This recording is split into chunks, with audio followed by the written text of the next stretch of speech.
when we started recording a little bit late. Just checking the audio. Ben, welcome back. Can everyone hear okay? Hi, mate. How are you? Good, thanks, Benny.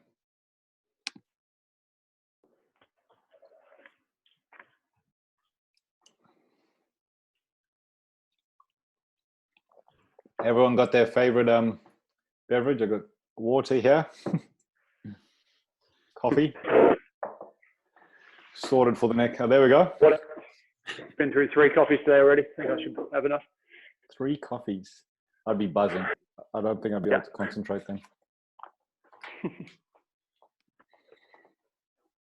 What's happening with the National Academy, Mark? We shut down as of last night. Okay. So everything's all shut down.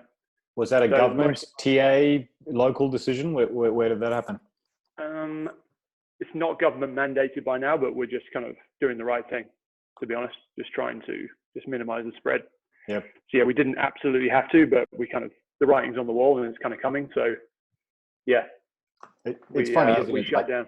You might lose 5 days of tennis, but yeah, the risk and reward to me just doesn't balance out. In the grand scheme of things, it's real small. Yeah.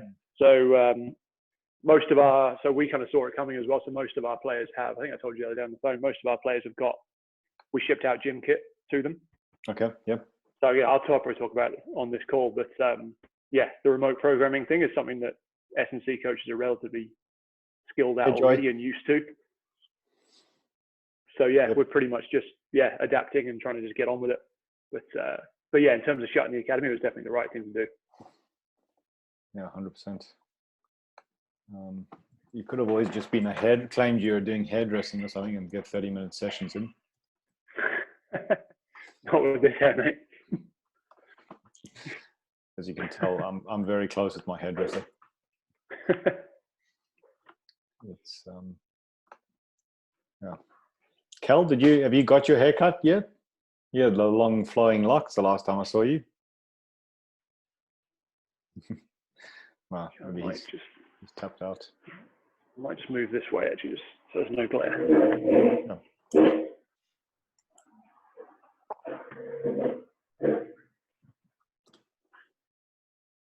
There we go. That better? So you've actually been in lockdown yourself for a while. I have, yeah. So I got back 2 Saturdays ago, and we were straight from America. So we had to self-isolate from the academy as a kind of TA rule, and then so I would have been able to go back in on Saturday, or Sunday, but that's not going to happen now. Mm-hmm. So I'm trying to not go completely stir crazy, keep them busy. Yeah. It's actually got a bunch of gym kit of mine, so yeah. It's been interesting. Like, ironically, this COVID-19 is really, like, the number of people I see walking, just being a little bit more active, walking their dogs. It's almost like they've, I don't know. I unfortunately, I think it's more out of boredom than concern for their health, but it's been pumping. Just when you see people walking around, taking their dogs for a run, whatever. Me and my girlfriend try to go out a couple of times a day, and we've never seen so many people walking. Joseph White, good to see you. Guys, if I can ask, is my audio working now? Your audio is working. Can I? Okay. There we go. I'm just going to put you on mute, Joe. Carlos, we'll start you off mute because there's quite a lot of background noise.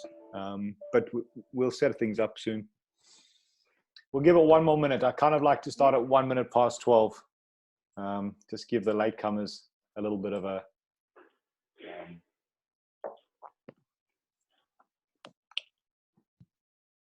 few minutes. Oh, and Jack's there. Jack's also in isolation? Yeah. Hey, Carlos. Good to catch you again. Hi, Craig. How you doing? Yeah. Good, thanks. Jack, so guys, while we're waiting, just who was on yesterday, maybe Gav, welcome from China. Are you in China now? No, mate, I'm in Australia. Oh. We're stuck here as of this morning. Okay, gotcha. Yeah. So guys, just before we kick off, and the reason we're going to be pretty strict about muting everyone's microphone is yesterday we got Zoom bombed, which, who did we have on? We had Brendan Appleby from Australia Hockey, and we're sitting here and you see the screen, and what are there now? There's 17 participants, it was like that. And then suddenly a whole bunch of people just came bursting on, and Zoom's default settings are very open. And the next thing, we just got screen shared some of the most hardcore porn. Like it just went ballistic. And I had no idea what was going on. I'm trying to maintain my cool. I'm just seeing eyes exploding everywhere. So we learned a valuable lesson yesterday, and hence we're a lot more tight. Adam, I'm just going to mute your microphone. Welcome back from the US. Mark, Adam is a tennis player at University of Tennessee, and he's Jack's brother. All right. Yeah. There you go. We got two former National Academy athletes on here, and then we've got Joe White, who is a former Propel squash player, but now based in the Czech Republic. I better give some good answers then. Are you gonna? Yeah. Otherwise, I'm going to get found out. Shari, welcome. We've also got a physiotherapist, so we might get some rehabilitation questions on there. Let's see.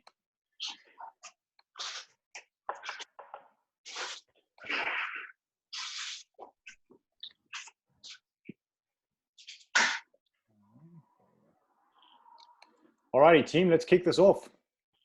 So welcome to the Propel podcast. We've got Mark Taylor with us, strength and conditioning coach at the Tennis Australia National Academy.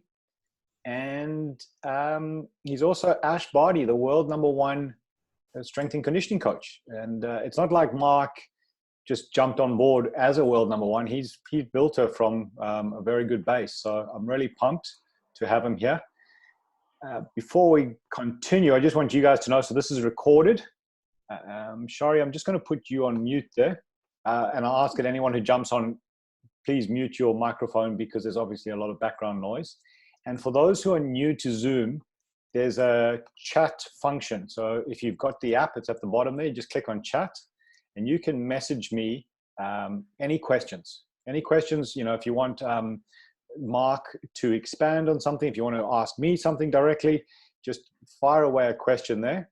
And at the appropriate time, or at maybe that exact time, I'll ask Mark that question and we can expand. Once we go through most of this and we reach about an hour 10, then we can say, hey guys, if you want to take your microphones off and ask very specific questions or clarify things, then we can do that and share it so we can all learn from each other. Now, as I mentioned, Mark Taylor's a strength and conditioning coach, Tennis Australia, Ash Barty. We got introduced via WhatsApp by a mutual friend, Steve Kotzer, someone that I studied in South Africa with. And Steve put us in contact, knew that Mark was coming to Brisbane. And so we've been in contact for a few years now. Mark, thank you very much for your time and welcome. It's a pleasure. Thanks for having me. All righty, let's just start from the beginning. Your first toe dipping experience into strength and conditioning, where was that? Okay, yeah. So if we start right from the beginning, it gets longer every year. But so I played every sport under the sun as a kid. Played tennis to a decent level, but realized pretty quickly I wasn't going to make it. Wasn't going to be professional in any sport. Although I did try. I tried rugby. I tried football. I tried rowing. You name it, I did it. In the faint hope of me actually trying to make it. So yeah, I kind of realized around it's kind of A-levels time, which is around like 16, 17 in the UK. But yeah, it wasn't really going to happen. But I wanted to work in elite sport. I've always had that kind of passion to try and be in elite sport. So yeah, I actually started pestering my dad to go to the gym. Actually, he was in the military, so I started pestering him to go to the gym and go and train with actually some of his mates who were there actually at the same time. So yeah, kind of got involved in that. Then actually went down the personal training route. So once I finished with school, went down the personal training route for a couple of years before going to uni actually. At that time, got a tap on the shoulder from one of my old tennis coaches who had one of the LTA, so the British Tennis High Performance Academies, that we call it high performance in inverted commas. It wasn't. It was development. To come and basically set up a strength and conditioning program from scratch. And yeah, I wasn't a qualified strength and conditioning coach at the time. I was a personal trainer with an interest in sport, but it kind of stemmed from there pretty quickly. And I really, kind of got my feet wet pretty early. I coached a lot. So I coached a lot in personal training. I was, coaching probably 40, 45 hours a week in total, combining that with my early kind of strength and conditioning, let's call it, experience. So yeah, kind of working with, some kind of, a bunch of junior athletes, a couple of guys who were actually pretty good, who were national level. That was a paid position? That was a paid position. Yeah, Oh, I was very lucky. So I managed to combine, I think, 20 hours a week there with, 20, 25 hours of my own practice. But yeah, it was fantastic. So as an 18, 19-year-old, I was coaching a lot. And that's probably one of my key messages that I'll kind of say to a lot of your coaches and anybody who'll listen basically is, when you're young, the more you can coach and the wider populations of people you can coach, the better. Mm-hmm. And that's bringing it back to kind of strength and conditioning and sport, that's what really kind of piqued my interest. And I decided from there that I really wanted to, work with the best in the world in tennis, but also in other sports as well. Mm-hmm. And so you're at the academy, that's growing. What then? Because I remember you did something with swimming, didn't you? I did, but that was a little bit of time after. So through my work at the Tennis Academy, I actually met the national lead of strength and conditioning in British tennis, which is actually Narelle. Okay. Narelle Sibbs, who a lot of you guys might know or might not, but she, pretty prominent in the ASCA. I know you know her very well, Granny. Mm-hmm. And I kind of was picking her brains about, how do I take the next step? How do I get a job at British Tennis? And she was very good. She was very honest with me. She said, you need to go and get yourself a degree. Not the most academic of people at that time. I went ahead. I enrolled in a degree course, one of the first kind of strength and conditioning science degrees in the UK at St Mary's University in Twickenham, which luckily enough is very close to the National Tennis Centre. So Narelle kind of offered me a very, very casual kind of intern position. It wasn't really formalized at all. It was more a voluntary thing during my degree. So during my 3-year degree. And so from pretty much, again, day one, moving down to London from a little bit further north of London, I was coaching and I was working actually with higher level athletes from kind of day one, assisting a few of the guys who are kind of mentioned on my kind of top influence list. Assisting those guys and just trying to add value and kind of try and find my niche. And it pretty much from there spiraled. And within about 2 months, because I was just trying to make myself, I was literally there when I wasn't at uni, I was there. And I was just picking up weights, cleaning the gym, spotting guys through lifts, just trying to just be as useful as possible. Going down on the court, trying to add value with the coaches. From there, I actually got asked by one of the tennis coaches to come away on a trip. With some of our kind of younger pros, of which, a couple now are pretty good. So Dan Evans would have been one of them. He's now about 30 in the world. So that was kind of my first trip away, which is to Turkey. And I got shredded. Honestly, I was terrible. I didn't know what I was doing, but it was great. Sorry, so when you got shredded by the coaches, by the players, athletes? By the players. I didn't know what I was doing. Yep. They ran rings around me. Give us an example. Just trying to get them in the right place at the right time. Like guys just, trying to run a warm up and they're like, nah, screw this. I mean, at that point, like the culture wasn't great as well. Yeah. It was just a nightmare, but it was, I loved it. It was right in there at the deep end. And obviously at that time, I'm pretty much the same age as those guys, or maybe just a couple of years older. Yep. So that has its challenges as a young coach anyway. Gotcha. All right. So you got to kind of as that, in the deep end. How did you bounce back from that? I don't know if it was really a bouncing back. It actually just seemed like I just loved it. I didn't even see it as negative. Gotcha. To be honest. Yep. I had a great time. Yeah, I literally loved it. It was awesome. And then it kind of just spiraled from there. So I ended up traveling probably 20 weeks during my second year of uni, which probably didn't help my degree too much, but I did get through it. Not my third year of uni, my dissertation year, I was on the road more than not, and I was pretty much and I was employed to do. Wait. So in your third year of uni, you were on the road 20 weeks of the year. Yeah. All right. That's a steep learning curve. It was. Yeah, it was very, very steep. But I think for my coaching practice, it was exactly the route that I would tell anybody to take.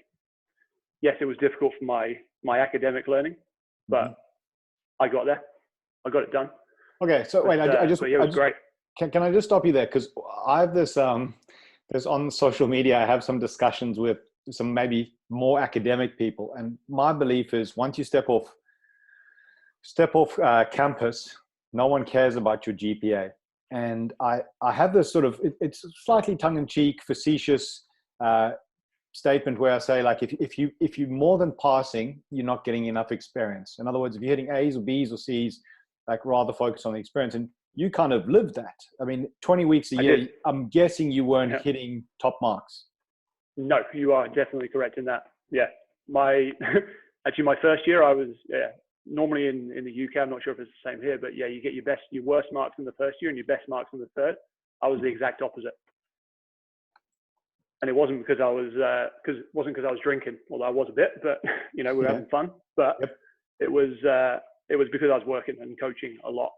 And honestly, academically it didn't help me, but again, I feel like I got a decent grounding and I got a good enough grounding, and I continue to read and do everything around that academically. But yeah, the thing that you can't get at uni is, as you say, Granny, the coaching experience.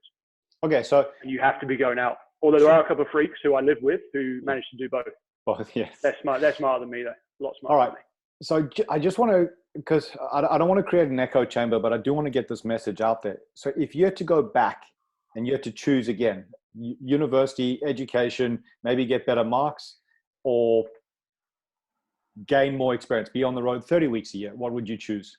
And what would you recommend someone choose? As long as you get through your undergrad degree, and you come out with the requisite knowledge, so the real, the base level knowledge, because you do not know everything when you come out of uni, whether you get a first or a 2-2 or just pass. Coaching. Just coaching. Coach as well. Yeah, Just get your smash it. basic grounding in your first principles and your kind of underlying physiology, biomechanics of sport. Understand that, but also understand that you're not going to be a complete expert, as some people probably think that they will be when they come out of undergrad. Yeah. Even me, I probably thought I knew everything. I did think I knew everything at that point. But you find out pretty quick that you don't. But yeah, the guys so on my cohort of about 50 guys and girls, of the ones who have made it and who are actually still employed and actually or doing well, whether they're employed, self-employed, or working at where they want to be, those guys went out and girls went out and coached coached a lot. And didn't wait for their degree to finish and then start looking around. No. Got in early. Yeah. Yeah. All right, cool. So Mark, you're traveling, you graduate. What happens after graduation? So after graduation, I graduated in July. Pretty much there was a job waiting for me. Okay. So I was fully employed, luckily, by the LTA. I had very understanding boss and a very understanding head of sports science, sports med, who luckily kind of valued what I was doing. And they very kindly, well, not kind of, I think I probably earned it as well, but they created me a role. And I was essentially a junior assistant strength and conditioning coach. And again, I was kind of lucky with the athletes that I work with. So at the time we had Johanna Conter, who was Australian at the time. Actually, she's a tennis player now. She's been up to 4 in the world. But at that time, she was a young pro struggling to make it. We were trying to back her and help her, but we couldn't be seen to help her too much because she was still Australian. She was in the process of converting to the UK passport, the old red book. And they had to put her with someone. So they put her with me. And I kind of spent the next 3 years with her, kind of, it was the same amount of time I probably spent with Ash, actually, just kind of developing and kind of working with her. And it was a real piece of luck because she ended up a pretty good athlete and a pretty good player. And it was a real eye opener, kind of working with her and helping her. But yeah, that was probably part of my role. And then also, supporting the men's doubles and some junior developments as well. Okay. So I kind of spent another 4 years there. And then, so the end of the tennis there, what was the next step? So as is in all sports, they had a restructure. There was a restructure, and essentially what do we have? Essentially it was 5 roles, 5 S&C roles went into 3 or 2.5 maybe. I've been kind of looking for a little bit of a way out anyway, but I've been kind of applying for different jobs in different sports because I kind of wanted to diversify. Again, looking back, I was angry and I was frustrated because I wasn't going to get that job. So, you know, as a younger coach, you kind of you kind of like have a bit of a why me mentality, but it probably helped me. So I took the redundancy, actually, left, and managed to, this next part of probably my journey was probably the bit that's made me the coach I am, I think. So I kind of had to really scratch around again. So I kind of gone from PT, you know, kind of bolting together work to fully employed, you know, national governing body, elite athletes, to then all of a sudden being back in the job market. And I kind of had to piece together a bit of work between, a bit more personal training again to kind of pay the bills. My girlfriend's actually sat next to me working. She'll know about this. It was a tough time. We went through some pretty tough times, but then I actually managed to get a role with British Swimming as well. So if I can just stop there. So did you find that the personal training that you did before your degree equipped you maybe a little bit better for life in the after your tennis gig? 100%. 100%. Because again, I feel like if you don't have that, some S&C coaches look down on personal training. And to be quite honest, probably as I developed into the LTA kind of pathway, I kind of thought, well, I'm done with PT now. It's below me. I'm an S&C coach. It's below me. But as soon as I was made redundant, I realized pretty damn quickly that it's an income stream that, if you've done it before, you kind of know how to set it up and know how to work different channels of opportunity, then it's actually, restructures happen all the time in professional sport. And I know you talk about that, Grant, a lot. Having that, not as a fallback, because it actually, again, going back into PT, working with some very general populations, some older people, some very overweight people, compared to the athletes I had been working with, probably sharpened my skill set a little bit again. So it was probably a good thing. But then, as I say, I still kind of had that hunger and desire to try to, create something in elite sport. So I was living in London at that point. I'm not sure if you want to hear all this, but I'll just keep talking until you stop me. Okay. Well, let's focus. I just want to go back that personal training stuff. What did you find that having had that background and then becoming, redundant, what specifically did you find easier that someone maybe who didn't have that background would be able to apply or, use? I think probably just to start with, just the acceptance that it is something that it's just training at the end of the day. It's just training. The principles of adaptation, physiology, specificity, they apply to everybody, whether you're Ash Barty or whether you're, 60-year-old down the street. They apply. You just have to find different ways of getting the job done and understanding what the outcome is. So once you kind of lose your ego a little bit, which I had an ego, let's be honest, I did. Why wouldn't I? I'm a young coach who's, traveling setting the world on fire. Yeah. Once I lost my ego again and realized I actually need to pay some bills here, it kind of, having that previous experience in PT kind of actually really, really helped. I think if I didn't have that before, I would have struggled a lot more. Like, it was a struggle, I'll be honest. Because it wasn't honestly, it's not where I wanted to be at that point. It's not where I thought I deserved to be. I've been having all the work I put in, but sometimes you don't really get that. But definitely having that grounding of having already done, the PT back in the day. It was great.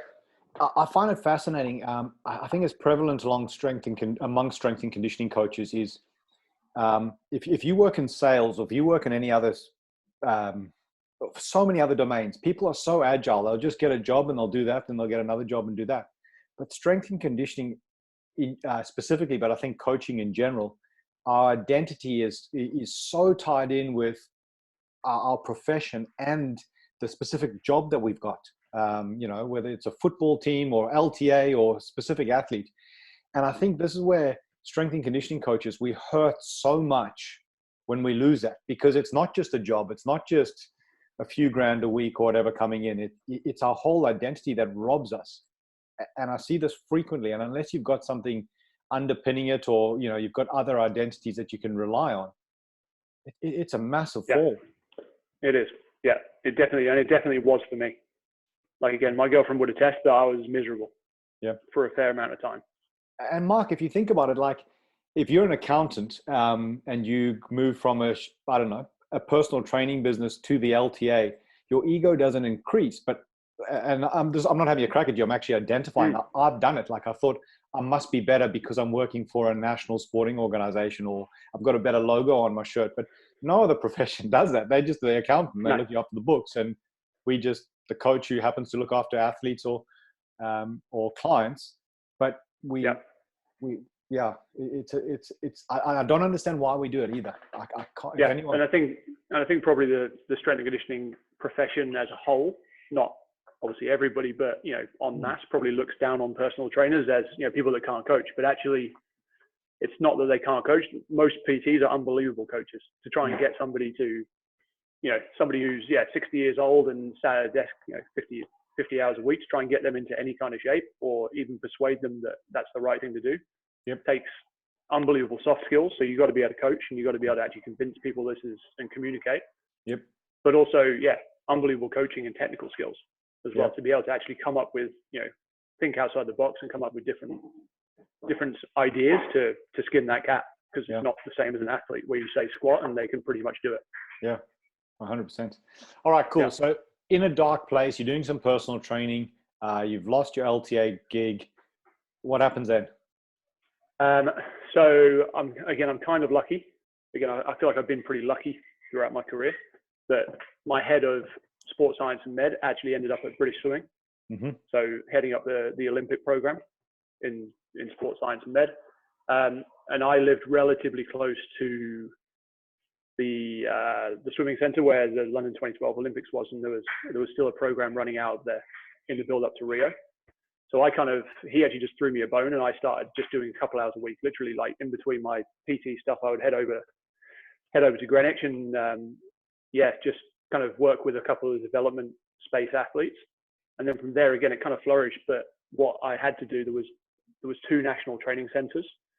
One was in Bath and one was in Loughborough. And Loughborough is about a 3.5-hour commute from London. And the best gig he could offer me was 2 to 3 days a week working on that program. So essentially the lifting days, so the big key lift days. And they couldn't really pay me any accommodation. So it was, you're employed part-time, but you've either got to move there or commute. So I took the other option. I commuted. What was holding you from, or stopping you from moving? My life was in London, and it wasn't really enough. It wasn't enough to kind of put together a whole, to justify a whole kind of role until something full-time became available. So it was almost like, well, I'll do this until something full-time becomes available, which could potentially be after Rio cycle, but I didn't stay until after the Rio cycle. So it was, I'll do that. So I was getting up at 3 a.m, getting on the train, heading up to Loughborough, reading in the morning, reading on the train, listen to podcasts. So still trying to get my kind of PD. I'd rock up there, about kind of 8 o'clock. They'd be in the pool. And then just by the time I got there, it would be, it'd be kind of time to head to the gym. So it was a fair commute. It was probably 5 or 6 hours a day of commuting, 3 days a week. But on the flip side of that, I was exposed to the English Institute of Sport, the best practitioner I've ever worked with, hands down. He's a gun. Olympic athletes, Olympic gold medalists, world record holders. Again, I felt kind of like that's where I wanted to be. So I was kind of, arranging my personal training around that to kind of almost feed my habit, I suppose is probably the best way to put it. And I was pretty much willing to do anything. Again, some people probably aren't willing to put themselves through that. But again, I've got a very understanding girlfriend who was happy to only see me on probably Sunday, because I was, Tuesday, Thursday, Saturday, I'll just be doing PT. And then, Monday, Wednesday, Friday, I'd be up at the National Centre. Which actually brings us to another point. Strength and conditioning and coaching in general, strength and conditioning specifically, it's a selfish sport, isn't it? Like, it's our identity, our whole life revolves around it. And then, we can't attend, like the number of family gatherings and stuff that, especially as a younger coach, that I missed because I thought, no, I've got a commitment to our athletes and I've got to do, tick these boxes or whatever you want to call it. you really do need. I'm surprised your girlfriend stayed with you, and not just because of Me that. too. 100%, Granny. All right, cool. So you're traveling, you're building up PTs, learning. So, any particular lessons you've moved from a what I call a skill dominant sport into an aquatic sport? What things did you have to learn to make that adaptation to be able to still improve the athleticism and the performances of your swimmers? Yeah. So the major difference between swimming and tennis is that, as you said, skill sport versus physiological sport. The best athlete in tennis doesn't always win. The best athlete in swimming wins. It's as simple as that. So all of a sudden, my role, although yes, it's very important, and I'll tell anybody, I think I've had a bit of a hand in what Ash has done, but I'm not the main reason. Whereas, and I'm even in swimming, we're not, but we have a much greater role to play in terms of physiological adaptation in swimming. So that had to be, all of a sudden, that has to be shit hot, for want of a better term. We need to, so I had to very, very quickly develop probably my programming and my planning to work with these international elite athletes. And I was found out a lot, and I was very, my boss at the time, Scott Pollock, So maybe Scott uncomfortable. So Scott is the guy that you referenced earlier, who said is one of the best. Sorry, no. Sorry, he's the one I referenced earlier. Yep. So he was my lead, my line manager. He made me uncomfortable on a daily basis. He would challenge my programming, what am I trying to do? So the minutiae, so the difference, to answer your question, the difference between swimming and tennis is probably just the minutiae of the detail. Okay. It needs to be on point, and there's obviously training blocks in swimming are 14 weeks long. There's three major meets a year, kind of short course, long course, short course in the winter, long course in our winter up north. Short course in the winter, then you got kind of trials, long course in the spring, and then the major meet, whatever it is, in the Summer Olympics and World Champs or whatever. So essentially trying to peak 3 times a year. Yep. And obviously that leaves a lot of time for, developing physical skills, physiological skills, and they matter a lot more. So we have to be, our physiological kind of adaptation has to be on point. Whereas in tennis, it can slip because it's, again, like you say, it's a skill dominant sport. Can you give us an example of where you said, like you just said, you got caught out or found out? What are some of the things that maybe you're a bit soft on in the tennis environment that you have to sharpen up for swimming? Probably things like just as simple as, prognostic planning of training blocks. So what do I think is going to happen? So we've got them for 14 weeks. What is my actual, so working back, what's my actual outcome? Because in tennis, I think Mladen Ivanovic calls it agile periodization. You're pretty much just periodizing week to week. Yep. It's literally, your player comes in tennis, they can come in, 2 hours on court versus 2 hours in the pool. You pretty much know when they've done 2 hours in the pool what they're going to come in like. They're going to be tired, but they're not beat up because they're not going through shock loading and impact loading. Whereas in tennis, they can come off tennis court, as you know, Grant, they can come off tennis court and just be completely banged up. And you were planning on, heavy squatting them or whatever, let's say, plyos or whatever, and they're completely done and they can't do that. So you have to literally just bang off the back of that. You need to adapt straight away. And then all of a sudden they'll throw a tournament in. There'll be a tournament on the weekend. It's like, shit, okay, well, I can't now do that big session Thursday because I need them fresh for the weekend. In swimming, I reckon that happened once. In 3 years, I reckon that happened once where they threw a competition in on the weekend. And that was just because they were a bit underdone and they wanted to just test themselves. But even then, we didn't really have to adapt what we're doing in the pool. In the weight room, because we're planning for the long term. So that long term planning. What are we trying to actually achieve? How do we monitor? What are we actually looking for? Even down to strength diagnostics, learning about. We'd never really done a whole lot of that at British tennis. So that was not a whole new thing, because I obviously learned about it in uni, but actually applying it in the real world was huge. How do we, almost working back as well, like so the British Olympic system basically has a whole mantra of what it takes to win. So kind of working backwards from, an Olympic gold medal time. What are our key determinants of performance? What do we need to be able to do? Is it generate massive force in the lower body? Like pushing off the wall, pushing off the blocks? Yes. How do we do that? Okay. What do we work back? Where are they at? Those kind of real, like, high level kind of just the minutiae of the detail was, again, that was what was probably missing from my development. Mm-hmm. And those 3 years, it was, like I say, I was uncomfortable every single day I went there. Yep. But it made me a better coach. Yeah, sure. 100%. And so with all that happening, added to your travel schedule, what were some of the key things that you then were working on that allowed you then to continue to your next phase of coaching? My next phase of coaching in terms of my next role? Yes, yeah. I was in my kind of personal training / I guess, performance. I'm not going to call it performance consulting, but it was, I still work with a few tennis players. So I kind of kept my eye in tennis a little bit. Mm-hmm. And again, a role came up down here. I was fortunate enough to know a few people down here. So they kind of knew of me a little bit. I wasn't coming in completely blind. They'd know what I'd done in tennis. They'd know where I've been, working in Olympic sport. The role came up and I fancied a change, to be honest. So we got through Rio. We had a pretty successful Olympics. A number of our guys won golds and a couple of world records, which is awesome. So I didn't tick that box. I would love to have stayed longer, but again, Olympic sport is actually not as well paid, and in the UK we're not as well paid probably as we are down here. So there's probably a bit of a factor of that as well. Mm-hmm. The role came up down here. It appealed to me. I didn't know anything about Ash Barty at that point. I knew that she'd won Wimbledon back in the day, and I knew that she was in Queensland and starting to play again. Yep. But the remit wasn't come and work with Ash. It was come and perform the role that you'd been performing, Grant, before. A couple of people before, and it appealed to me. Come back into tennis and actually try and bring some of the learnings from Olympic sport back into tennis and see if we can actually move the sport on as well.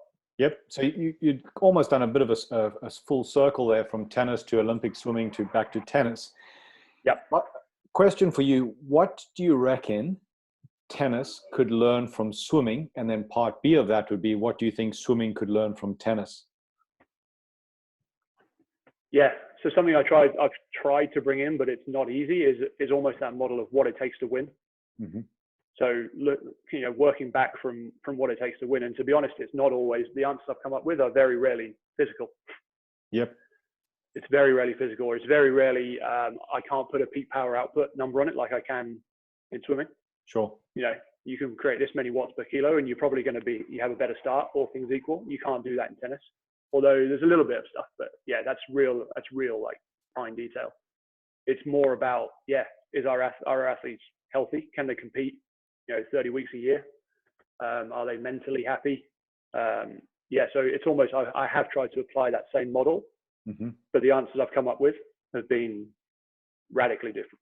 Yep. Radically different. Yeah. It's more of a general kind of, summation of all things, rather than, in swimming, I knew my remit was strength, power. That was it. Get these guys strong and powerful, and girls strong and powerful, and you'll have an out. And so it was almost everything else was almost, someone else will take care of that. Mm-hmm. So I guess probably, to answer your question in terms of what tennis can learn from swimming, again, it's a bit more planning. It's a bit more prognostic planning as well. It's, when we do have the odd training block, which does happen now, because again, we tried to kind of bring that in probably 6-8 weeks at the end of the year, which we actually managed to get this year, which is awesome. How do we structure blocks? How do the coaches that I'm responsible for structure blocks? What are you trying to achieve? Why? So just that kind of higher level detail of planning. And then also, which would now switch positions, because whatever made you uncomfortable when you were British swimming, and with Scott pushing you and getting you into that phase, in my experience, tennis coaches are fairly laissez-faire in terms of their planning, and that's planning from the next session to the tournament block to the whole year. So if you're driving from that, it's now your turn to make other people uncomfortable from a goods way, because that's going to build and be better for the athlete. 100%. And I have definitely not got this right, yet. I'm working on it. All right. There's some, again, it's the same in British tennis. There's some really good examples of really cohesive kind of multidisciplinary planning. Mm-hmm. There's some just shockers. Okay. There's some absolute shockers where it's still very, very difficult to get them to plan. Yep. And why? And again, but part of it, sometimes I do hit my head against a brick wall sometimes, and I get pissed off. But then I think, well, actually, this athlete's actually doing okay. They're pretty good. Yep. It's a skill sport. If they're happy, they're healthy, and they've got good skills, they're going to do okay. Yes. So I probably have to, again, park my ego a little bit, just because we're not getting our weekly planning meeting, or our, my training loads aren't in for, last week. I probably have to just, temper my expectations a little bit. Yep. If it was in swimming, that athlete probably wouldn't improve. Yep. Gotcha. Yep. Yeah. But in tennis, they can still improve. Would I like it to be perfect? Yes, of course I would. And it does, whenever we get it right, they do tend to get better, but it's not as kind of be all and end all as it probably would be in other sports, which is, again, probably think like I'm doing myself out of a job a little bit, but yeah, it's not always about the physical qualities. Yeah, 100%. And we actually get, as a profession, we've got to take a bit more responsibility about that, because so often we coach from the Excel spreadsheet because of a sport like swimming or cycling, where watts per kilogram or something like that are very predictive of success. And then you get into a skill dominant sport, or even a lot of the collision based sports where, in Australia, we think of one of the great players, Jonathan Thurston or Darren Lockyer, who it was their vision and their skills that set them apart, not how much they could squat, bench press, and power clean. And it's fairly common for strength and conditioning coaches to be frustrated in that situation. And some of us actually have as a profession, we have a reputation of being too driven by numbers, whereas you just mentioned if they're healthy and they're happy, which is hard to define and measure and quantify, but they're in a better place and they're winning. Yeah. I mean, don't get me wrong. I'm probably the most analytical of all of our strength and conditioning coaches in terms of looking at numbers, but I almost try to collect them in the background and just make small changes off the back of it. It doesn't drive what I do. Data informs what I do. Yep. And I do collect a lot of data. So don't get me wrong. I'm not just kind of coaching by the seat of my pants, but yeah, I will, but also understanding that, it's a person centric and athlete centric kind of thing. And if you don't have buy-in with the athlete, if you can't communicate, then it doesn't matter how much data you have on a piece of paper. Exactly. Now, Mark, I want to come back. It doesn't matter how good your Excel spreadsheet is. Exactly. I want to come back to the data stuff, but we've got 28 people on here. And this is just a shout out to everyone. If you guys do want to ask a question, Ben's just asked one, please feel free to use the chat function at the bottom of your screen if you're on the app. And message me and I'll ask Mark this question. So Mark, I want to come back to the data that you're collecting and what you're looking at. But Ben has asked a question. In talking about working back from the outcome, in this case, winning matches, is this more difficult because different players find different ways to win, or because the sport is so much more complex? Yes and yes. Yes and yes. Simple as that. Is that right? No, I'll give you a little bit more. Okay. Yes, 100%.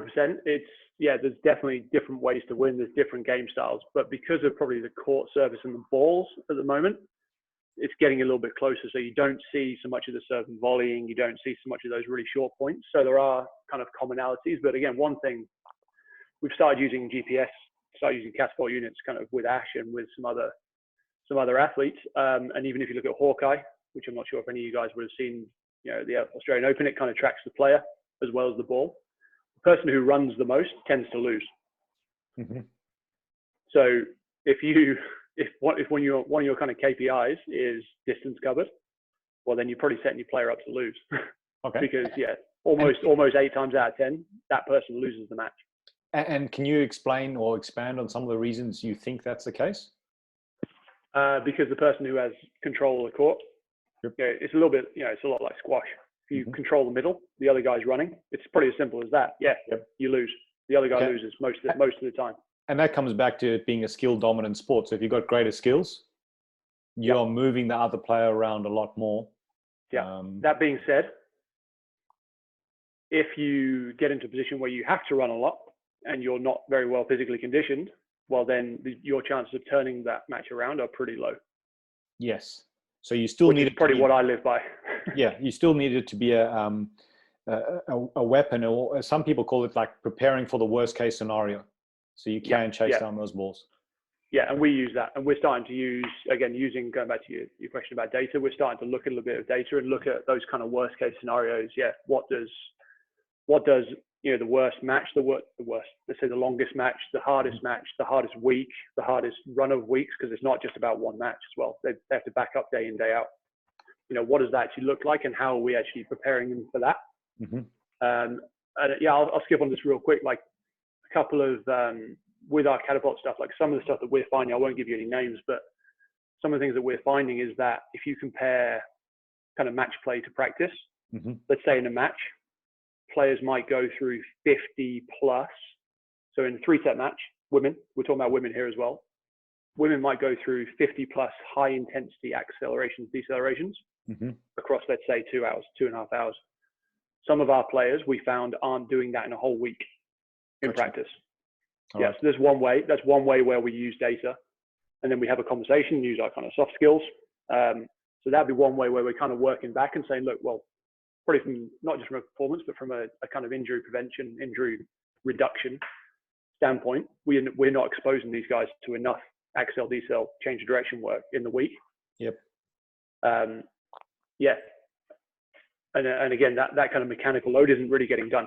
So how do we expect them to do it day in, day out in a match?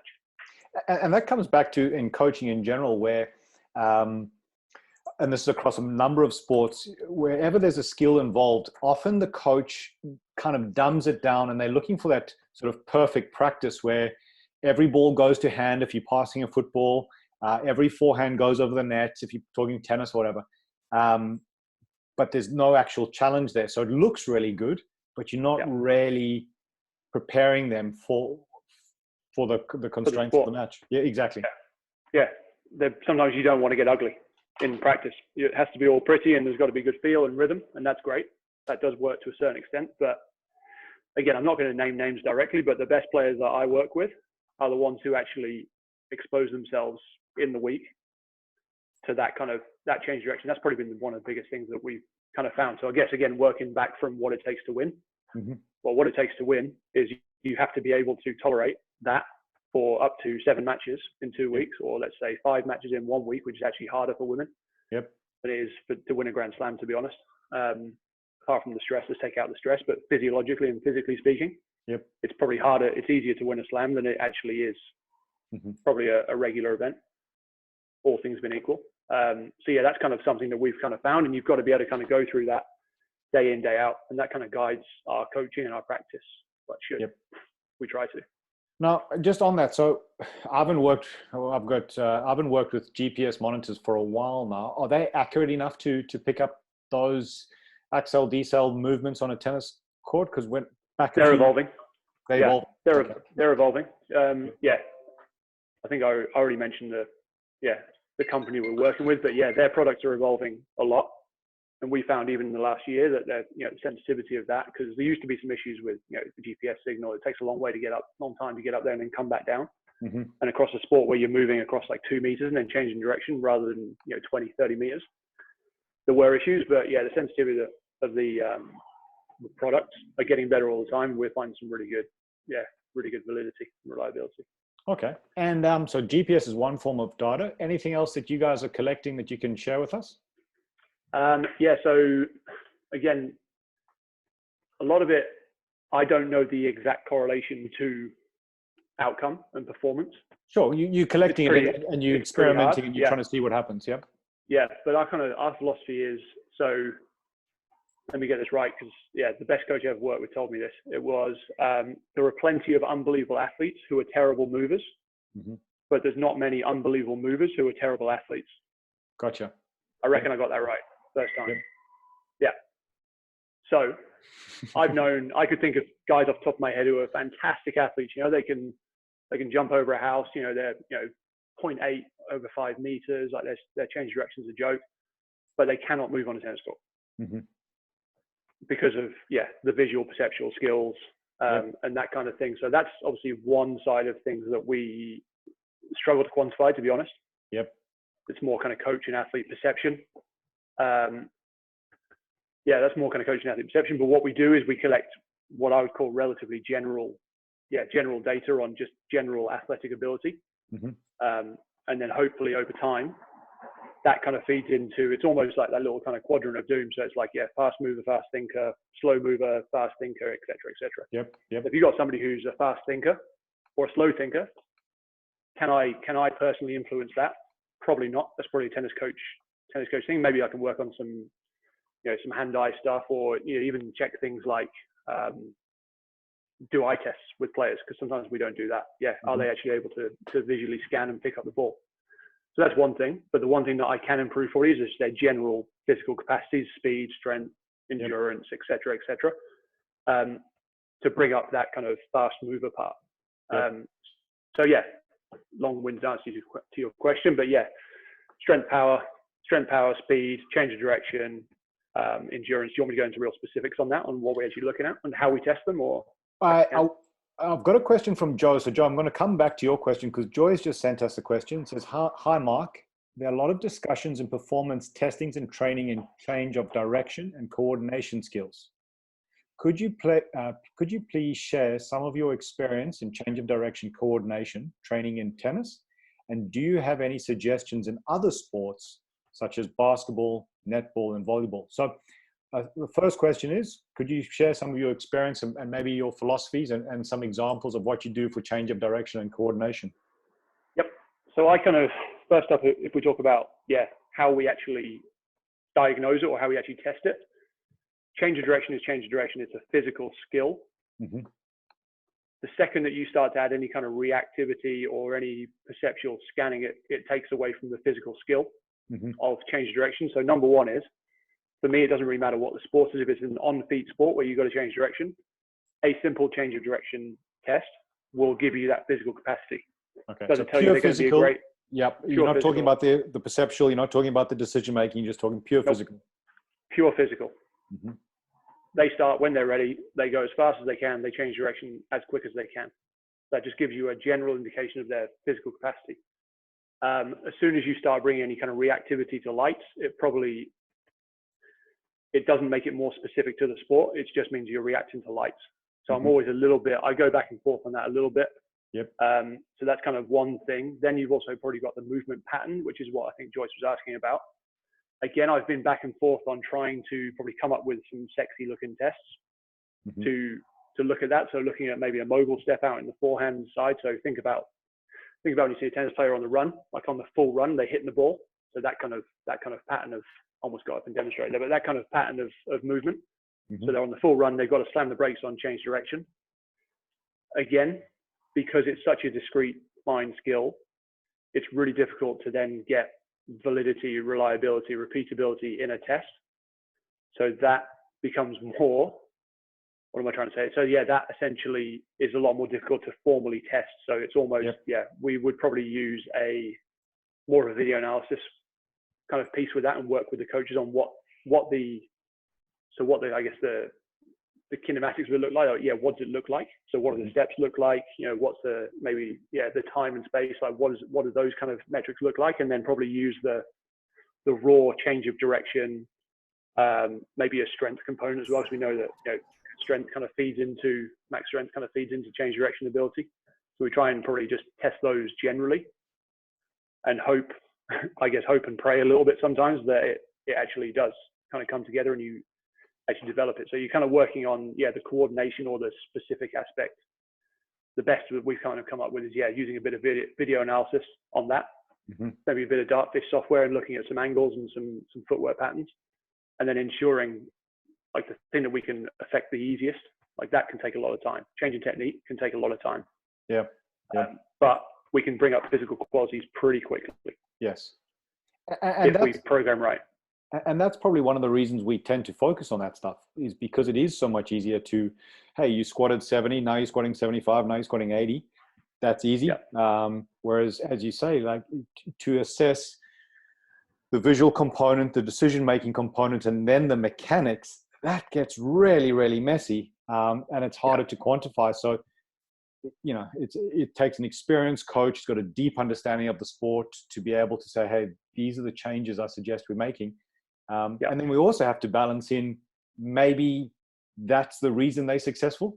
One of the examples I often use is, I wonder, having been involved in the Australian tennis system, if Nadal, a young Nadal, came through the Australian tennis system, I suspect that his forehand, where he rips it up and finishes overhead, would have been coached out of him, and he would be a very good top 300 player, competing hard, because possibly, yeah, it's just a thought experiment. Yep, possibly, yeah.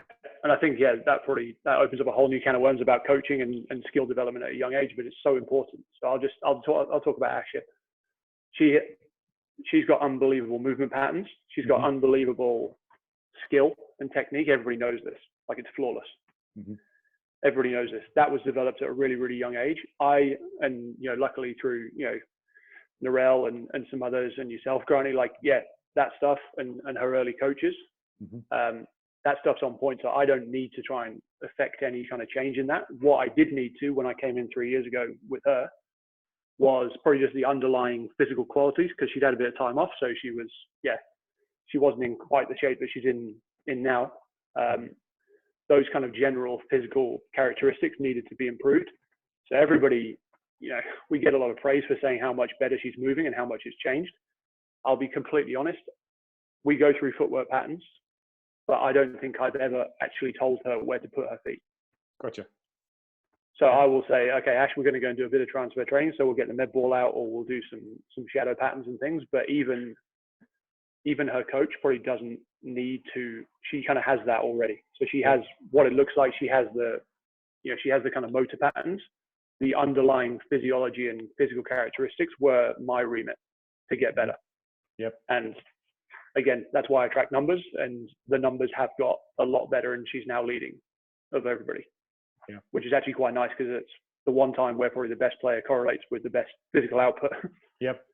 And then your job, that makes it a whole lot easier for, the Lizette Cabreras or Priscilla Hons or the up and coming tennis players, because the lead, we had a similar thing in 2008 when Nadal was, probably at the pinnacle of his game, or close to, and he was the most physical player. So it made it an easy sell to young male players. Let's get more physical. Exactly. Yeah, and that's true. So everybody asks, what's Ash's numbers, and I don't tell them, but I give them a ballpark number. Give us one number. I give them something. Give us one number. Okay, 120. 120. Back squat? Deadlift? Maybe. Could be back squat. All right, Ben's got another question for us, and Joe, I haven't forgotten about your question. This is just continuing here. Given how little is known about the physical factors that contribute to success in the sport, how do you decide when you are nearing a point of diminishing returns in training? So the 120 or the great question. Ups or whatever. Yep, great question. Short answer, I'm not entirely sure. I'm still trying to work that out. But there's general published data on, what a decent number is. So I actually don't use back squat as a KPI. I actually use a mid-thigh pull. So we're lucky enough to go and access QAS or Netball Queensland. So something that doesn't take a whole lot of skill. What's your force production? What's your relative newtons per kilo?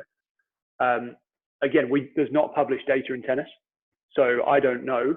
Well, luckily I do work with the best player in the world, but I don't know what the top 10 look like. So I don't know whether that actually is good or not.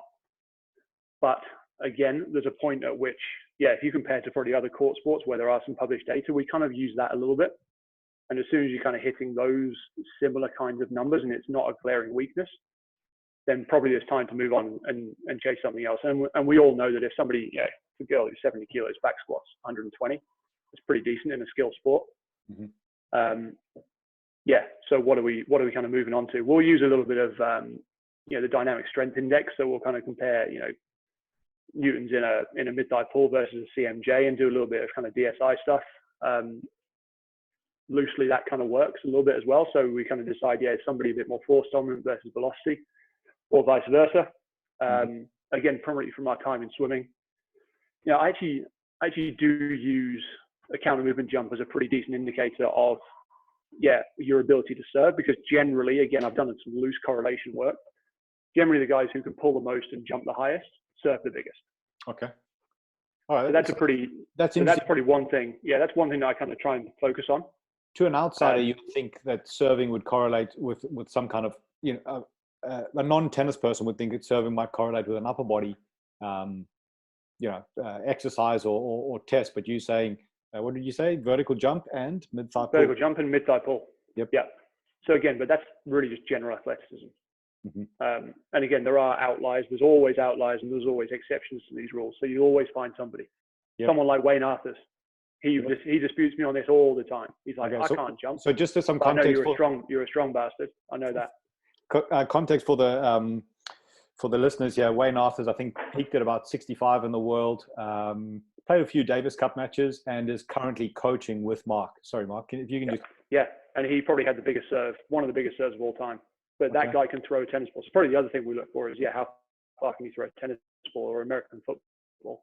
Yep. That's probably a little bit looser. That's more of a kind of, total kind of kinetic chain. But, and again, anecdotally, everybody who I know who's a great server or have ever known can throw a football or a tennis ball like you wouldn't even believe. So yeah, those three things are probably things that I look for in probably the most close skill that we can get, because that's the one that doesn't really rely on, there's not too many external factors. Yep. You decide when you serve for the most part. Yep. So I guess going back to your question, that's probably something that we look at. And again, some of our, a lot of our work in swimming actually with younger athletes. So we would also work with we had podium and then podium potential. So podium potential would have been the younger, probably the 15 to 18-year-old athletes who were they were target Tokyo actually, which is now going to be next year. But we when we brought them in, we put them on some of our KPIs were, peak power in a CMJ, because we know that correlates really well with a better start time. Yep. So some of those guys come in with very, very little strength training history. So very similar to some of our tennis players that come in. Even without putting them through a jump program per se, we just got them stronger. We got some increased force generation in the lower body. Retest their jump, it's gone up by 5-10 centimeters. Yep. Wow. So in terms of knowing when to target different things, like if you've got someone who's not strength training, you want to improve some lower body peak power or lower body speed, velocity, getting them a bit stronger, obviously again to a point, because there is that law of diminishing returns, is a decent way of doing that, and that's kind of an approach that we've kind of taken. Yep, gotcha. Now, while we're still I want to talk a little bit about Ash and some of her things, and especially from the mental component there, but just getting back to Joe's question. So Joe is a squash player, and he's asking, for the tennis fitness aspect, how much is non-sport specific compared to specific? Is that right, Joe? Joe's nodding. And how do you manage impact loads? So how much is non-sport specific compared to specific? I reckon 85 or 90% of the work I do is non-sport specific. Right. Is general training. Okay. Honestly. Some examples? Sprinting, squatting, jumping, running. They're general skills. That's not real sport specific. Some of the sport specific training that we'll do will be the movement transfer work or the on-court conditioning. So again, applying first principles of adaptation, but into specific settings, with it in conjunction kind of with the coach. To be honest, I actually see it as, rather than just exercise selection and prescription, the sport specific bit of what I do is probably applying it in the sport. So it's actually how and when to apply the general stuff that I do into the specific calendar and the specific athletes and skills of the player and demands of the sport, if that makes sense. Yep. Because we'll do very, very similar exercises across swimming or tennis or soccer or anything like that. It's just how you apply them in the sport. If I applied I'm pretty sure, and my programs aren't that different compared to swimming, compared to tennis. Okay. They're not that different. But if I try to apply that same model of training, so that same, let's say, period specific to tennis, then I'd ruin them. If I tried to go a 14-week training block and didn't actually worry about competition and not peaking for competitions or not be rested for competitions, we'd ruin them. You can't do that in tennis. So I guess what I'm trying to say is the exercises are very, very similar. There'll be a little bit of change, but how you apply them is the sport-specific bit. And I'm guessing that's kind of based on, these guys are spending 3 to 5 hours a day on court 5 to 6 days a week. So they're getting the specific stuff happening. When they come to you, you're not going to go, well, you've just spent 3 hours on court. I want to replicate exactly what you've done in the gym. Absolutely. Try to give you some other general stuff and deload maybe those tissues and that have been under the load on court. Is that the thinking? Yep, absolutely. A very good coach once said, give them something that they don't get every day.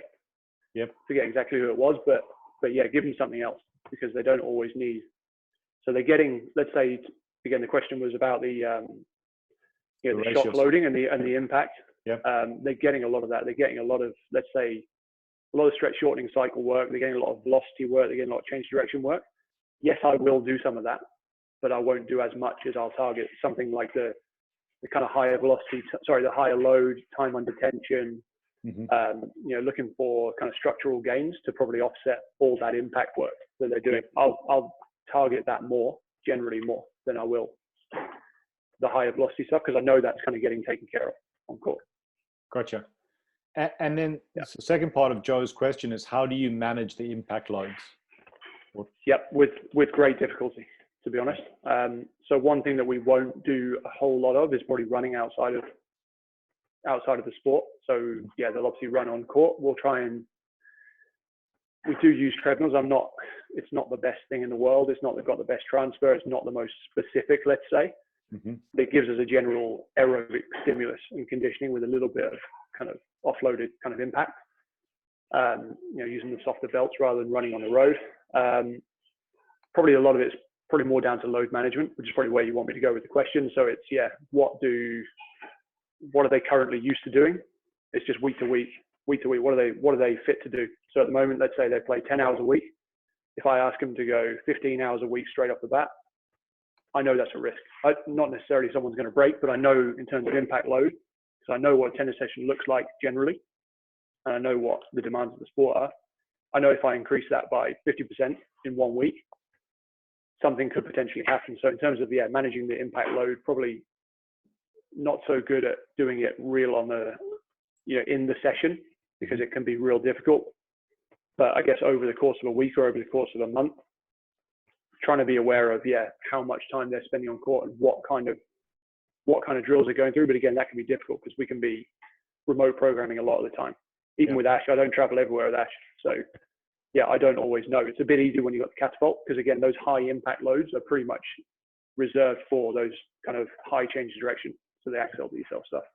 All right. So I know if she's gone through, gone through a week where she's done, let's say 300 of those, and she only did 100 the week before in her on-court work. Well, I know then we're probably going to have to put some kind of intervention around recovery, or even, just at least watch out and try and offset somewhere else. So maybe I'll do a bit more off-feet conditioning rather than on-feet, because I know she's gone through those huge kind of, stressful shock loading cycles on the tennis court. Yep, gotcha. Well, that's a perfect segue. So talking about Ash, previously when you were with British Swimming and when you're with the LTA, so British Tennis, your employer paid you, and then you directed to the athletes. When you're traveling with Ash, how did you find with the person who's paying you is a person you might have to bring into line somehow, or you've got to sell her the program, but you also there's a weird dynamic there, isn't there? Yeah, there is. The one thing I will say, Grant, is that I'm actually not paid by Ash. Okay, all right. So I'm actually paid by TA. Oh, exclusively. But I still reckon I can answer your question.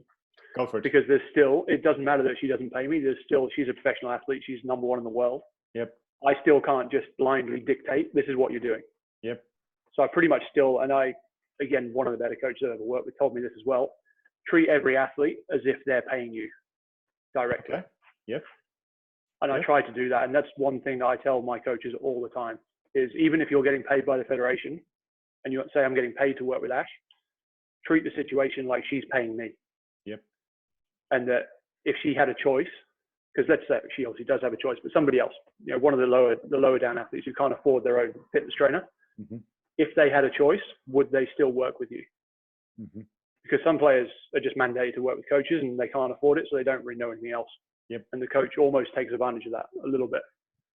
So I try to approach it, even though she's not paying me, I try to approach it with the method or the understanding that she is, the mindset that she is. So to answer your question, a lot of it's negotiation. Okay. My negotiating skills have probably got better. We have a general approach to how we approach most weeks, and it's pretty nailed down. But there will be times where I'd like to do something a little bit different or something a little bit harder, where she might want to back off a little bit, and we pretty much have to negotiate. Mm-hmm. Sometimes with it, it's pretty hard to kind of mandate, but again, there's big battles and small battles.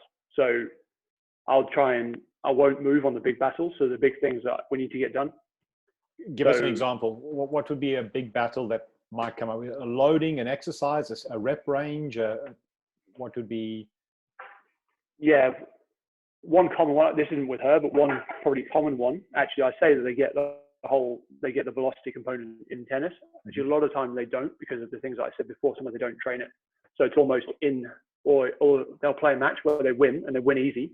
Mm-hmm. And they won't go through all those kind of sprints and axel decel. So in tournaments, trying to make sure that they actually keep their, I don't want to use the word chronic load, because I'm not kind of sold on the acute chronic thing, but trying to keep that almost chronic load of axel and decel work. So sometimes players just won't want to do that. So they won't want to go out, after a match and maybe top up and do a little bit of sprint work, because they didn't really get very much there. Or let's say, for example, another one would be lifting. I don't really ask them to lift in tournaments as professionals, because I want them fresh and I want them to win. Mm-hmm. And we train as soon as we're done with tournaments, and we train and we get enough done. But again, training close to tournaments, so maybe 2 days out. But again, the way I probably get around it is try to plan ahead of time, so I'm not just springing that question on them. Gotcha. So I'm not going, oh, hey, Ash, it's 2 days before Indian Wells, do you want to lift? Yeah. It's like, okay, well, 2 days before, we're normally going to lift. This is what it's going to look like. Mm-hmm. But again, she could still turn around and say, or they could still turn around and say no, like that. So it's almost having a bit of a backup and again, this is probably feeds back to your PT on my PT days, like having a regression in mind, like having something that's probably a little bit easier or a little bit less demanding, that we can still get something done. Mm-hmm. So let's say I want to back squat a couple of days before competition, because she hasn't done it for a while, and I want a decent load. Maybe I'll say, okay, we'll just go concentric only. Yep. We won't go through the heavy eccentric loading bit. We'll just, and we might even drop the weight, and I'll just aim for a velocity number. Mm-hmm. So it's having some kind of alternate exercise or alternate style of loading. Yep. In case, like with her, it actually doesn't happen very often, to be honest. No. And just on the velocity thing, so what are you using to measure velocity? GymAware? So we've got a GymAware. We also got pushband. Pushband. So pushband maybe on the road, and GymAware when you're at the academy, something like that? Yeah, I take the pushband with the pros when I go. Sorry, the GymAware when I go away. Okay. With the pros. So that's pretty much our pro kind of tool. And then I'll leave the GymAware with the pushband with the development players. Okay. Mainly because, to be honest, I actually use the GymAware more for tracking speed of barbell lifts rather than jumps. Mm-hmm. Although it is also useful for that, just because it gives you that kind of concentric mean velocity, whereas the pushband doesn't take into account. It just lumps it all together and gives you an average speed, so across the eccentric and concentric. Yep. Unless they've changed their algorithm recently, and then I could be totally wrong, but I'm pretty sure that's what they do.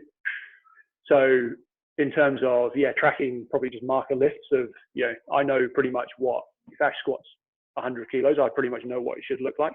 Mm-hmm. And I know on a certain day that she might be fucked because she's come in from 2 hours on the tennis court, and I might, if I ask her to lift that, that's a 1 RM today. Whereas sometimes it's probably a 3 or 4. So I find actually, the GymAware and any kind of velocity-based product is actually really, really helpful with that. Gotcha. I still trust my coach's eye, but again, sometimes it's just nice to have a bit of backup, and also just to show them and give them a little bit of, give them some motivation as well. Yep. If you give them a number to aim for, it definitely can make it a little bit easier. 100%. Now, Mark, working with tennis, can you just give us, you mentioned the term agile training that Mladen uses. You don't know what, I suppose for many people, they think at the Grand Slam you have the best gyms, and that's not the case. You often have to resource your own equipment or find your own gym. what are some strategies that you put in place that allows your athlete to train? And I'm talking about all the athletes, because it's not just Ash that you work with a number of others that train where they can still get a physical adaptation, but you've got no idea about the facility, the equipment, the setup, or anything like that. How do you get around that? Probably the first thing is patience. Actually, you probably weren't expecting that, but when you in a gym, so for example, Indian Wells, I don't know if you ever went there, but it's a massive tournament, so it's essentially a Grand Slam. So it's like the AO, but the gym is about as big as my kitchen. Okay. And it's got like one squat rack, and it's got hardly anything in it, and you've got 100 players. The weekend before is carnage, so you've got 100 players who want to train. And so the one thing that you actually have to do is approach it and understand that you're going to have to wait. So I might have some, I don't know, some French contrast training planned or something where I want real specific rest in between my, my potentiation and my speed exercise. But because Nicholas Mahout's over there squatting horribly, yes, I have to bloody wait. So I have to wait in between exercise. I got to shift the plates with him so Ash can get a lift in. Like that's probably the first thing. You've almost got to temper your expectations when you're on the road and say, okay, look, it's not going to be perfect. It's not the same as back home. Then I guess number two is, if the equipment, this really isn't an issue so much anymore on the Pro Tour. It's got a lot better, honestly. And they always have alternate gyms now where you can go and lift. So they'll give you a membership to LA Fitness for the week. So we're actually okay for the most part. Yep. But probably in the junior space, that's probably more where it's an issue. So even these like junior ITF tournaments. So my coaches and the guys who I kind of manage have to be pretty innovative in how they kind of do that. So things they'll do is obviously travel with their own kit. So they'll have their own bands, sometimes even their own weights, their own med balls, so you can kind of get that job done. Most hotels that these guys stay in have dumbbells up to about 20 kilos. Okay. Our players are a lot stronger than that these days, so they will utilize iso holds, eccentric, tempo training. Almost use it maybe as a time to maybe do some higher velocity work rather than just focus on the slow strength stuff. So as well, So part of your programming when you're at the academy and you've got access to all this awesome equipment is to teach them these methods so that even if you don't want to use them and they, almost like a regression, they've got that as a skill and as a concept that they can use when they go on the road to, Traralgon for the Australian Open Juniors or something like that, where you don't have access to that. So you've actually got to teach that in your programming. Or when coronavirus hits and we can't go anywhere near them and they've got no gym kit. So we're actually finding out right now, the ones who've paid attention, the ones that we've done a good job with, and the ones that we haven't. Yeah. To be honest. Okay. Yeah. That's good feedback. All right. So, so let just on that, can you give us something that you might do to say, okay, well, I really want you to use this piece of equipment or do the exercise this way, but I suspect you're going to go on a 3-month tour around Europe or, a few weeks around Asia or something like that. Do you put in specific exercises that you think they might need, even though you don't really think about them? Like, how do you integrate that into your programming? Yeah, so we'll do a little bit of kind of crystal ball stuff like that. So we'll have a look and we'll think, shit, okay, we pretty much know most of the tournaments and know most of the venues, or know someone who knows, and we'll say, look, coach, like, what do you think? Like, what have they got there? Okay, they haven't got this, the hotel shit. Okay, so we'll go through some. We'll almost like some what if kind of scenarios. So if you don't have this, then you do this. If you don't have this, then we'll do this. So you can always prepare them ahead of time. Maybe even write a couple of programs that you might need to roll out. And then I guess these days it's quite good because generally everywhere has decent internet, apart from some parts of China, and you can pretty much video call. So gotcha. We'll use a bit of video call stuff. And WhatsApp's a great one for that. Like WhatsApp video call. What have you got? Show us what you got. Okay, well, do you remember this one we talked about? We're going to do that. We'll get our coaches to video themselves doing the exercises and then send them out as well, which is another one. Trying to get almost like a library of alternate exercises. But it still goes wrong. It's an interesting one, isn't it? Like, I think for a number of young coaches, and this has happened to me so many times in my career, where I've looked up to a league or a profession of, a level or athleticism and thought everything must just be perfect at that level because it's, in your case, you're talking about world number one, but then having to train in a commercial gym is like the best thing that you can do, or the actual number of high performance things that you assume happen, but it's not even close because of media, sponsors, equipment, travel, a whole bunch of things. Yeah, no, 100%. Like you have to adapt a lot on the road. Like sometimes we'll turn up and then, Ash will have, 6 hours of filming to do with her sponsors or with the tournament or with something. And then all of a sudden that beautiful session that I planned, where we're going to get some real good acceleration work done, just goes out the window. Or, we might do it later. And then she turns up and she's like, nah, she's expended all of her mental energy today. And the best thing we can do is just let her go home and just chill. So, Mark, if I can ask a very specific question, imagine someone is working with a young tennis player. This is going to be the first strength and conditioning thing that this young tennis player is going to do in the gym. What are some prerequisites that that me as a young coach working with this young player should put into the program, or what should my first 3 goals be? Yep. So I would say number 1, find out about them. Okay. What have they done? What do they like? What do they not like? Have they got any history of training? If it's a young kid, speak to the parents as well. Try to speak to the coaches before, if you can. What's their kind of history? Number 2, I'm actually not a massive one of doing movement screens, to be honest. I feel like we have our kind of general bank of exercises that we're going to do with most people. Put them through that under an assumed load where they're going to cope. So most of the time that's going to be body weight with a kid or a broomstick. Put them through that, get them running, get them jumping, get them doing things that you're going to want them to do, and either video it, whatever you want to do, make an analysis of how do they move.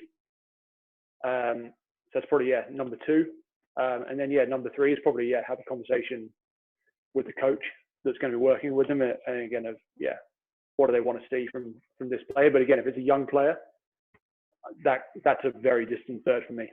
Okay. It's a general kind of building of the basis of the training block. And that ties into what you were saying. I mean, you were working with you're working with gold medalists in swimming, and you said your exercises are pretty similar to top tennis players.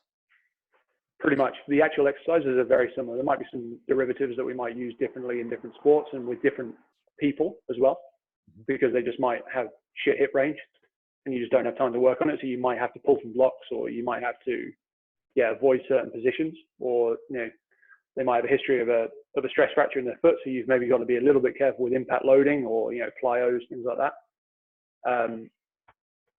So like I said, the exercises don't change too much. It's really just how you implement them and what schemes you use, how you communicate it, how you build it into their kind of plan. So obviously the older the athlete you start working with, that conversation with the coach and the player and the athlete is going to become far more relevant, because it's a shorter term, what do you want probably this season, as opposed to what are they going to be like in 10 years?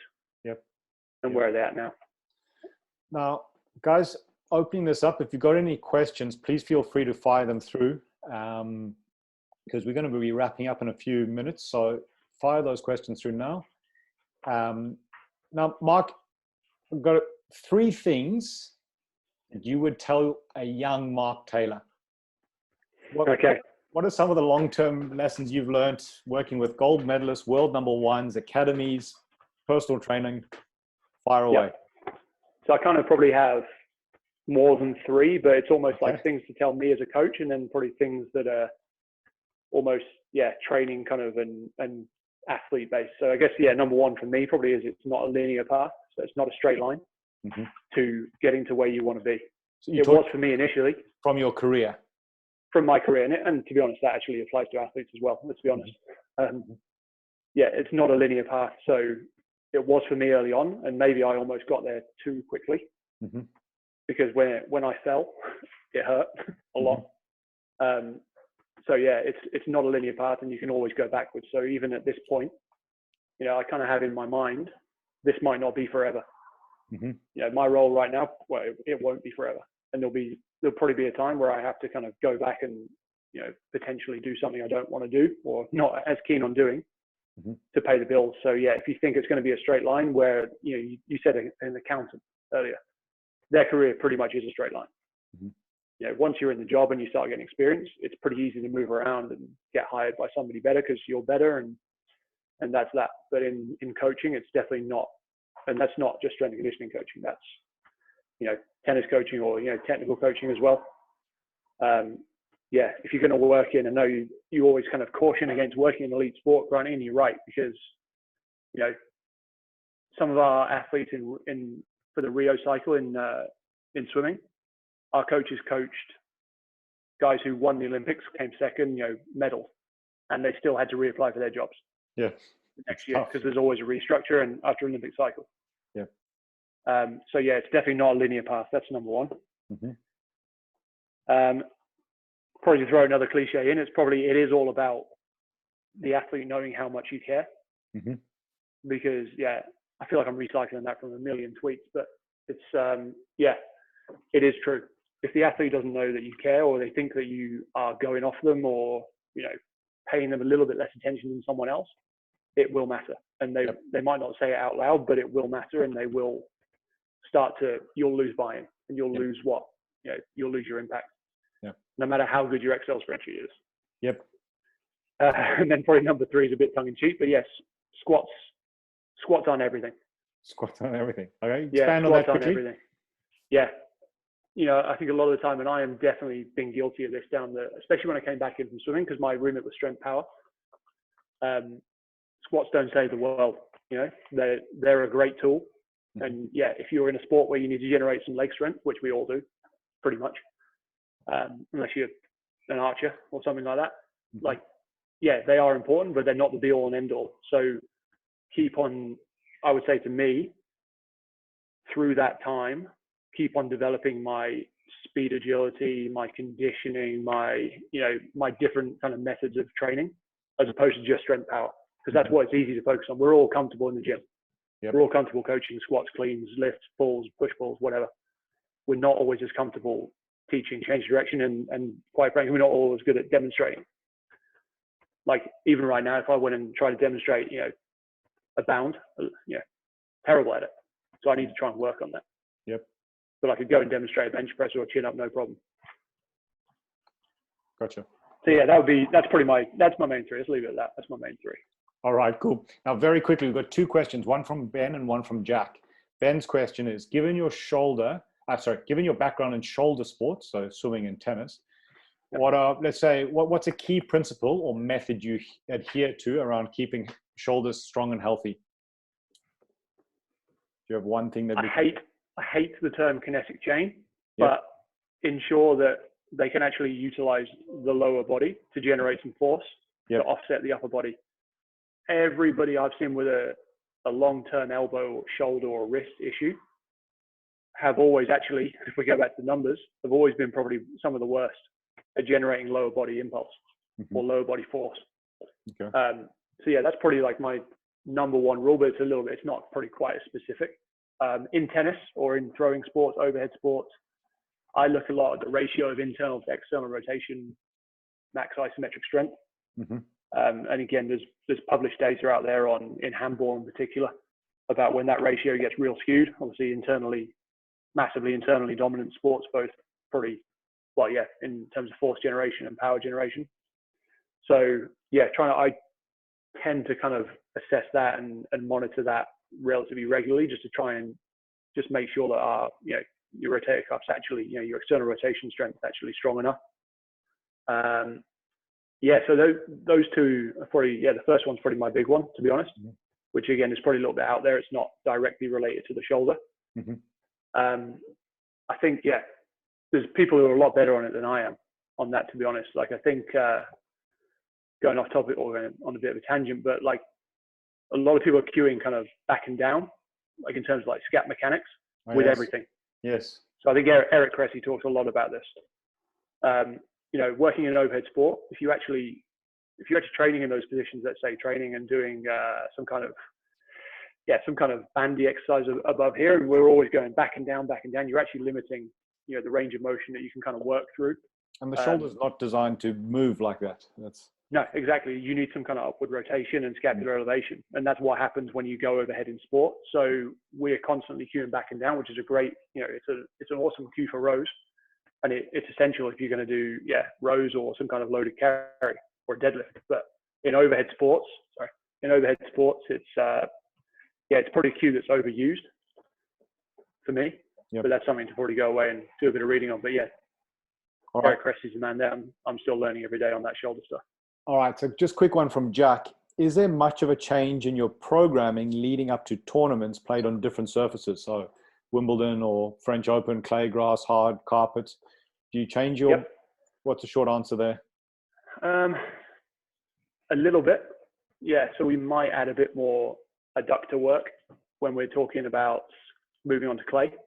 Adductor, okay. Adductor, but again, I kind of go back and forth on this all the time, and I don't really have a set kind of method that I use because, so let's say you're about to go onto clay, so you're going to be sliding, so you're going to be exposing your adductors and those kind of, those structures to more eccentric loading. Mm-hmm. So it's going to happen. Okay? It just is going to happen. Yep. So you're going to be sore. Is doing that in the gym at the same time. Yep. So essentially doubling, let's say, at least doubling the load. Mm-hmm. On your eccentric structure, on your adductors, mm-hmm. Is that doing more harm than good? Gotcha.